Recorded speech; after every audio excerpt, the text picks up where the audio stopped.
કહેવાય છે કે વૃંદાવનમાં જે પરંપરાગત હોળીનો ઉત્સવ હોળીના 40 દિવસ પહેલાંથી ઉજવાય છે, તે જ પ્રથાથી નર્મદા જિલ્લાના રાજપીપળા શહેરમાં આજે પણ વૈષ્ણવ સમાજ દ્વારા શ્રીનાથજી હવેલી ખાતે અનોખી હોળી રમવામાં આવે છે।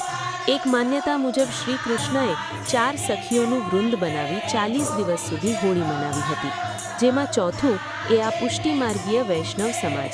તેથી જ આ સમાજની બહેનો હોળીના 40 દિવસ પહેલાથી જ રસિયાના નામથી કૃષ્ણ ભક્તિમાં લીન થઈ રંગ અને ગુલાલ સાથે ફૂલો દ્વારા ઇકો ફ્રેન્ડલી હોળી મનાવી કૃષ્ણ ભક્તિ કરે છે।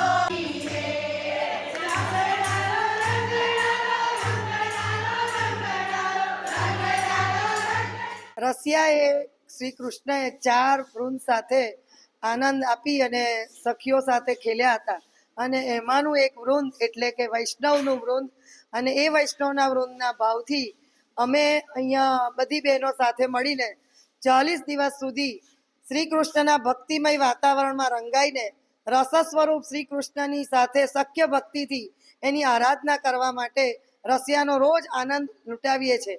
3 મંડળની બહેનો ભેગી થઈ અને અમે અહીં હોળીના રસિયા રમીએ છીએ અને આ હોળીના રસિયામાં બધી બહેનો એટલું મન મૂકીને રસિયા રમીએ છીએ ને અબીલ ગુલાલ અમે વાપરતા નથી અને એની જગ્યાએ અમે ફૂલફાગનો રસિયો રમીએ છીએ। રસિયા ઠાકોરજીના રસિયા ગવાય છે તે ફાગણ સુદ પાંચમથી હોળી પૂનમ લગીને ફાગણ સુદ પૂનમ લગીને રસિયા ગવાય છે।